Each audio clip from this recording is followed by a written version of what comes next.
One in an ongoing series. Ahmaud Arbery, Breonna Taylor. You can go back to Rodney King. You can go back to Martin Luther King. How come? How come, libtard? How come that all you liberals that keep espousing this diatribe to promote your racial divisiveness, how come? You've been in control of all these cities where all these things have happened for 50 effing years. How come, spaghetti and meatballs?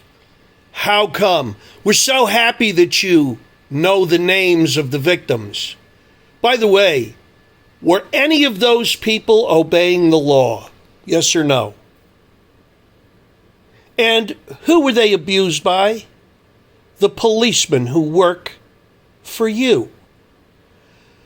So this isn't systemic racism. It's actually very linear. It is the racism of our government. It is the racism of failed leadership by hypocritical politicians like you who talk about how we should live and you contradict everything. You talk about two cities like your verbose, ineloquent father with his proletariat diatribe. You live on the house on the hill. Your father lived on the house on the hill. You aren't down with the scallywags, buddy. Disabuse yourself of the notion. You're not a menial labor, minimum wage kind of guy. You steal more money in a week than most people ever dream of making in a year. And you come out with this crap to cover for your ineptitude and failure. And that's all this is. And you can bloviate and blow screen until the cows come home, buddy. But just like the 12,000 now elderly people that you committed to their deaths, you did that.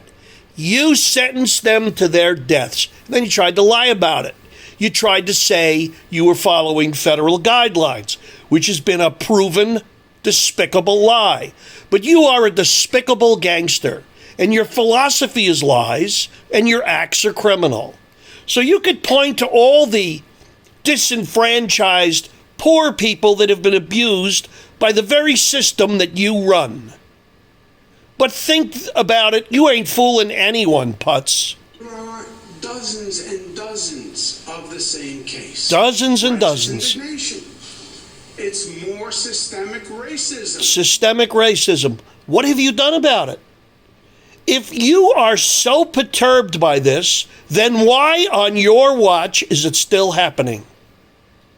And then when looters kick in windows and doors and bust into businesses and damage people and property, you're stupid enough to say that you have empathy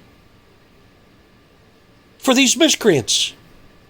And you castigate the cops that are all standing their post, getting their brains beat in. Righteous indignation. It's systemic injustice. Righteous indignation. Yes. But don't be violent, because when you are violent, you lose the righteous indignation. Well, he's saying it only 8 days too late. You know, this guy should be recalled out of office and brought up on federal charges. And I pray God it happens, because like the mayor in Minneapolis, that on his watch, those scumbag cops choked that man to death, they should go to jail. Because, you know, it's like if you were a Nazi soldier, they don't prosecute the soldiers. They prosecute the generals, and they would have hung Adolf Hitler. But you see, our miscreant politicians, that if they aren't instigating this, they exacerbate it by stupidity, ineptitude, or evil. Okay? And they never go to jail. I called the FBI in Minneapolis and I wanted to know why that mayor, who started talking about 400 years of abuse and racism, the country's 250 years old. He threw an incendiary bomb on top of this. He's the leader of that city. If the police act in a degenerate way, the fish stinks from the head.